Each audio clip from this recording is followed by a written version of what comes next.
be guided by data. So, kaninong data ang kinukuha natin? Pag-asa is the best data gathering situation. Kaya tayo lagi yung try to help me informing you in the DepEd constituents who will post asking things, although it goes down to me.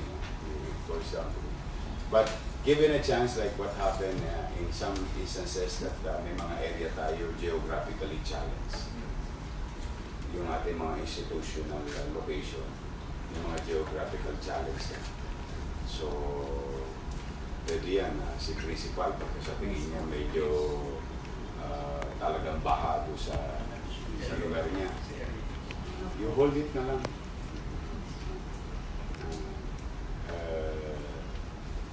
Pwede na siyang on her own, on his own discretion. Basta ang bottom line lang natin is the safety first. Education can wait. Life yan.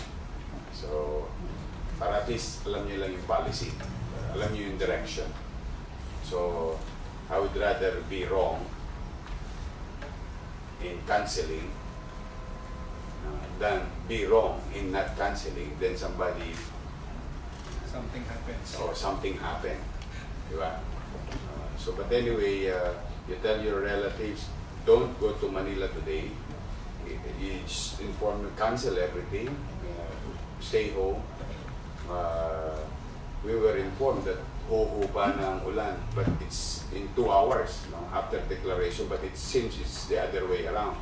So that's why I went live to inform everybody na no, don't go past Top Avenue, Quezon Boulevard, portion of Espanya, Estrada, mga major thoroughfares na medyo challenging. Our, thanks to, and I hope I'm not asking you too much to pray for our city engineering, DPS employees who are now tasked to be in the streets, and the Traffic Parking Bureau.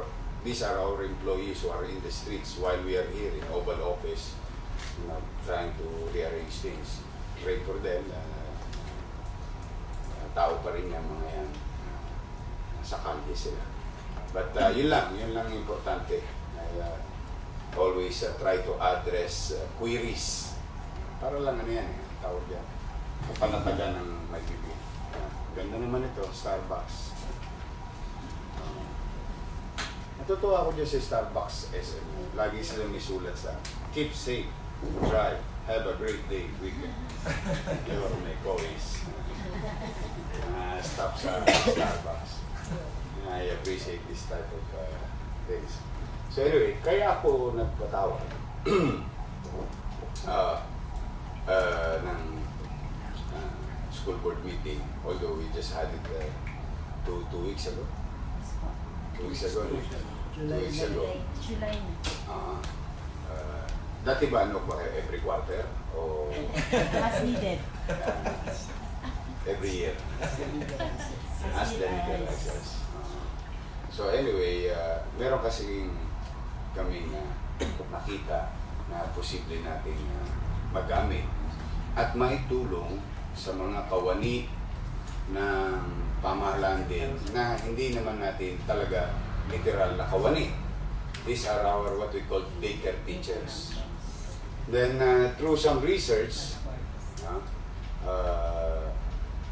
we can utilize instead of keep on building buildings. Sometimes true, there's demand of space, but too much construction and lesser space in the long term will not also give certain environment or good environment to our students. Kasi sa ibang bansa nga baligtad naggigiba na sila ng building to create more space, open space. But still, we're gonna address that. We can continue building buildings, buildings. But gusto ko rin maiparamdam sa ating mga kasapi sa ECCD, Early Child Care Development and Development. And this is what we call our DAYCARE teachers. Tama ba ako? Opo. Attorney Grace, who is our budget officer, and Councilor Abante, who is the chair of the Committee on Education, and Director Repogoso, I tasked them to fulfill a commitment on how to upgrade kahit konti maramdaman ng mga DAYCARE teacher natin na merong pagtingin sa kanila ng pangangailangan. And I think they're getting 7,000 delayed allowance. Sorry, 7,000 allowance. So, bago kasi category sa City Hall ng Manila. Allowance delayed. Nakakaawa naman. And remember, while it is true that our superintendent and the members of the board and other officers would always care for our primary and secondary level students. And I know as a teacher also, you know that isa sa pinakamahirap turuan ay yung mga batang Maynila. Talagang challenging, if I may put that in right perspective. And I think a little augmentation with their economic needs, personally, sa buhay, will be a big help coming from us. And this is the board. This is where it will end, and this is where it will start.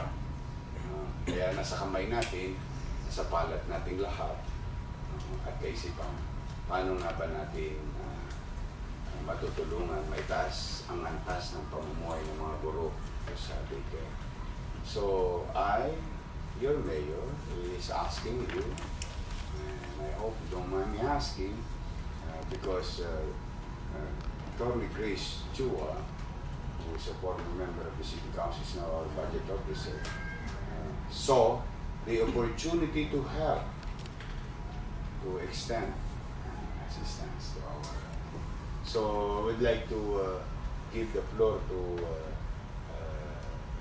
Attorney Grace Chua, our budget officer. Ano? Ubra ba? Nakwenta mo na ba? Sige. Please share the floor. Importanteng kwenta eh. Good morning po, Mayor. So, before you arrived, nakapag-usap na rin po sa local school board at good news po, they're able to find ways to come up with 10 million pesos. For this year, Mayor. So, for the third quarter. Ang 10 million po, but for the 14, hindi pa po nila malaman. So, I'm assuming muna na 10 for the whole year. Siguro additional na lang po kung may mahanap pa. So far po, upon consultation with Director Repogoso, sabi na nga po natin na 7,000 po ang allowances ng daycare workers, and it is a campaign promise to increase their allowance to 9,000 pesos. So, 2,000 pesos po additional yon. Kung makikita po natin, that's just 2.5 million kung i-implement natin siya for October, November, December. So, that's the last quarter. Oo. Okay. So, pasok na po siya. And additionally po, pwede rin po kasing magamit ng... Sorry. Apo. We can raise their allowance by 2,000 pesos Effect. for this year, Last on quarter. the last quarter portion of the year. Yes. So we are now talking of October, November, and December. Yes. Pa, magandang pamasko sa daycare teacher ko. Kasi po, Yes, ma'am. Jean. actually po, we had a study kasi may informal talks po kami. Sure, please. Before. So we had a study on our budget for 2019. So ang ano po namin, slash po namin is for repairs and maintenance for 2019. And I think it's happy year po sa 2020 because I think we will also be slashing yung mga repairs natin and buildings because this will be taken care of by the DepEd, national government. Wow. So mababawasan na po. Wow, that's nice. So doon po namin ipapasok lahat. And then we can push through with our clean energy, renewable energy Yes. program for our institution. Yes. And, Solar.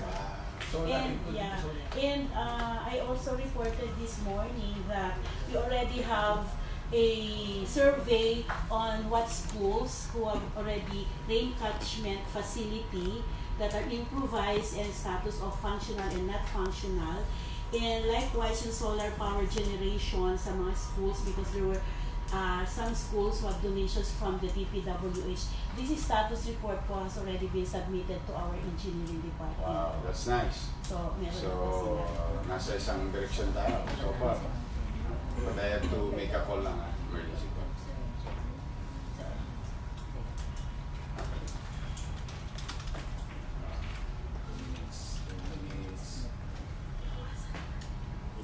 Philippines.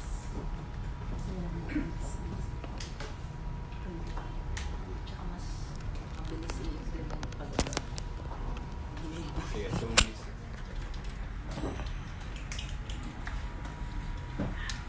Sila nila nagsasabi sa akin. Sabi ko nila po. Sabi nila po na walang hihingi na kami. Hindi kami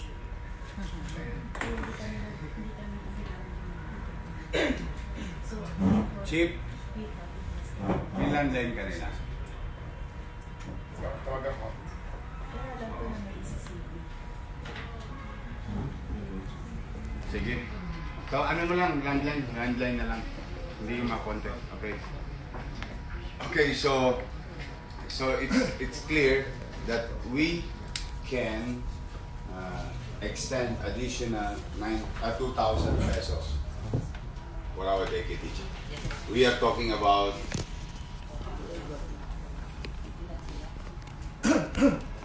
429 Mayor. wow. So 429 daycare teachers will be happier this year. Tapos next year tuloy-tuloy na tayo. Tama? 9,000 na. Buti naman. Okay. Nabawasan po namin yung mga infrastructure.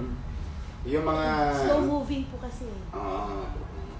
tingin ko, pag napabuti natin ang katatayuan ng mga nagtuturo, sa pangkalahatan, tertiary, secondary, primary, saka yung early childhood, tingin ko we will have a better community later on. Human resource. Kasi yung pundasyon nasa loob ng paaralan, bukod sa loob ng bahay. No? Yung pundasyon. So, I think, sige. So far, Attorney Grace, ano? Yes, Director Councilor Repugos. Thank you, Mayor. Before you came in, Mayor, nakapag-usap na pala sila, Doktor at ang buong local school board na pwede po silang mag-share ng total of 10 million pesos. So, Mayor, pwede na po siguro namin ipasok dun yung para mabigyan po natin ng mas maganda educational material sa mga daycare centers, yung mga wala pa pong TV set at saka Ito yung ABP. at saka po yung black box TV. Oo, para doon sa mga channel ng stasyon na nagagamit. Knowledge channel. Knowledge. Do you agree with that? Yes po. Do you think it helps? Yes po. Actually, yung JCI, sir, na-implement na sa PAES Elementary School. Lang sponsor ang JCI. So you're talking of the 10 million for the allowance and another 10 million for how do you go this? Hindi po.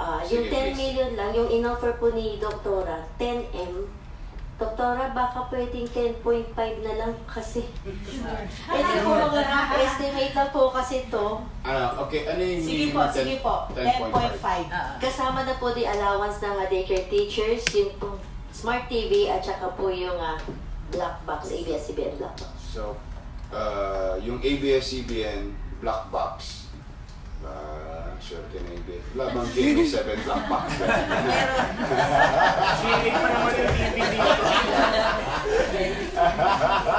Wala pa eh, no? Wala pa. So, wala tayong choice. But ABS-CBN black box and the television, Smart TV. smart TV for part of their teaching. Tool. Yes, Mayor. Hindi naman, yung iba naman po kasing daycare centers, meron na silang TV. So, meron na po tayong data kung ilan po lang yung may kailangan. Basta po meron na sila, hindi na po sila bibigyan, Mayor. Dapat, Okay. ma'am, lahat nila po, para parehas po. Yeah, lahat. Lahat to. When we do something, ano tayo lagi? On a general approach. No? So, no magka. Mayor, kung dadagdagan po, kung lahat po, hihingi tayo na additional po pa kay Doctor purpose. Kasi nag-meeting naman na po kami before we came in here. That's good. So I think we can commit like 12M. Ayun. Yeah, 12M. Tama na. Tama na, ha? Kawawa naman ang school board. Oh. Sige, okay na yan. So, 10 million plus 2 million, so 12 million for our allowance, additional allowance ng daycare teacher and their facilities in their respective area. Okay na tayo? Tingin ko that's good enough. Mura lang naman yung black box, baka ilibre pa ng GMA, ng ABS.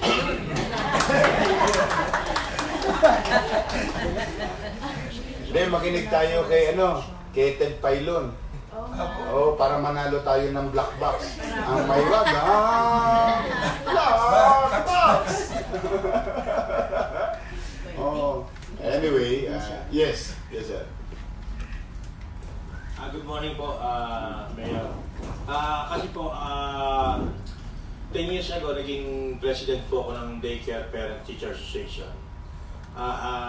In regards po sa mga teachers po ng isa pong ang kalunos-lunos na nangyayari sa kanila, yung pag nagre-retiro po, ni palakpak po, wala pong nare-receive yung mga teacher natin. Sana po, in addition po, mabigyan po natin kahit na plaque of appreciation lang o something token po. Di ba, ma'am? Hindi po. ECCB. So, Kasi sa respect po. Hindi, right po.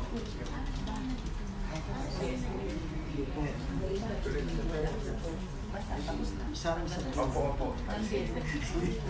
Opo, please. Thank you po. Kaya pwede na i-raise yan. Kasi Ma'am Grace, Okay, please continue. Please, you were saying about the retirement. Yun lang po, ang concern ko lang po yung regarding sa mga retirement po ng mga daycare. Okay, good news. Okay, now we have a counselor here who can author an ordinance appropriating X amount of money para hindi na sa pera ng school board. X amount of money as a monetary gift. The gift.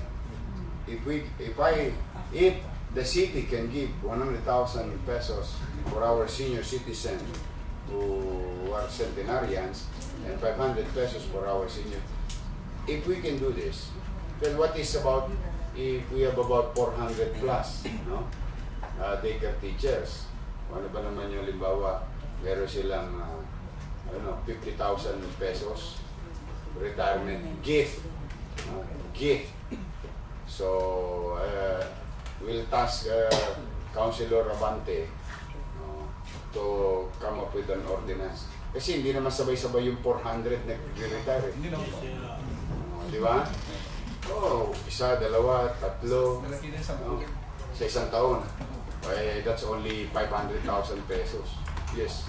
Actually nga po, Mayor, para magkaroon po sila ng konting amount, nag-contribute pa yung mga daycare teachers natin para... Among themselves. Yes, sir. And if they can contribute and share their personal money, why not the city's money to be shared also as a matter of as a fact or as a way to appreciate. Diba? Hindi ubos ng 5 milyon yan. Hindi naman 100 tao ang magre-retire taon-taon.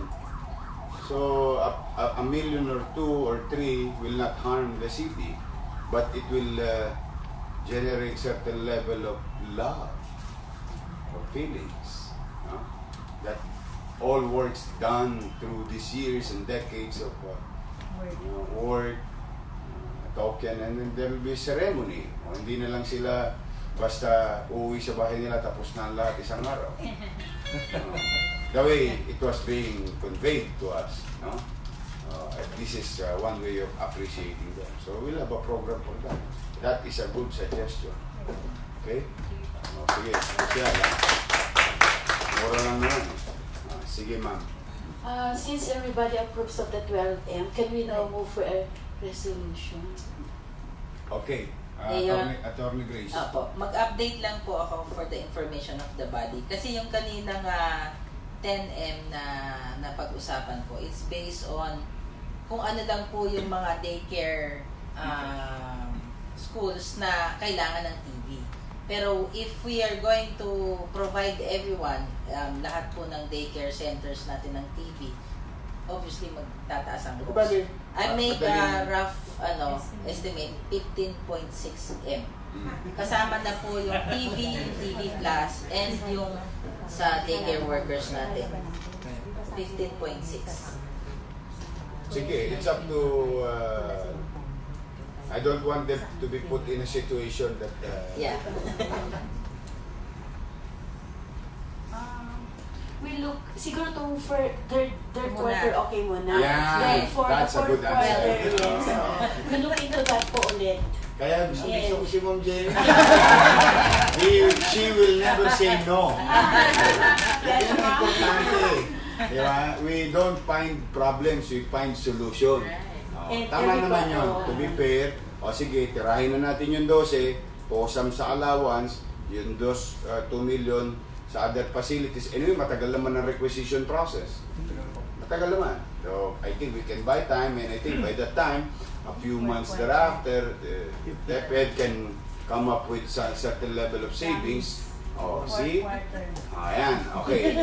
So, there is a motion presented by our superintendent to appropriate 12 million pesos for fourth quarter, for third quarter, from the third quarter. Yes. From the third quarter. Yes, yes. Tama, tama. For the fourth quarter increment of allowance. Yes. Puro mambabatas to katabi nila. Sa allowance ng daycare teacher from 7,000 to 9,000. So increment of 2,000.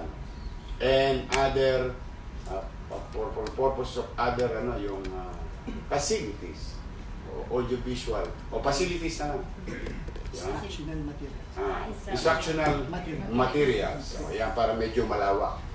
Kasi mamaya kuha naman ang ano sa inyo. But yun, for instructional materials to be utilized And equipment. and equipment to be utilized inside. Inside. Inside the daycare center. Hindi sa barangay hall. Sa daycare center. Kasi para pagsiyasat at inspection report, alam kung nasaan nakakapit. Tama? Ano yan, tawag dyan pangpoposas. Kinakahon mo. In a way, no? These are the types of approach in legislation that do because of our practice. So is there any second to the motion? Duly seconded by Councilor Benny Abante. Princess Abante. Congressman na nga pala si Benny. Is there any objection? Then the motion is carried. Okay. Any other matters? None? I think I need you to go home go to your respective offices. I know nag-aalala din kayo sa ibang staff niyo. But again and again, thank you very much for this urgent meeting, for our school board meeting. Thank you for your cooperation and thank you for aligning your thoughts and minds to the directions of the city of Manila nowadays. So, magandang araw, pagpalain nawa kayo ng buong Mayabang. They're always alive. They're always alive. Pwede po mag-attendance check. Oh, check ang picture. Net lang.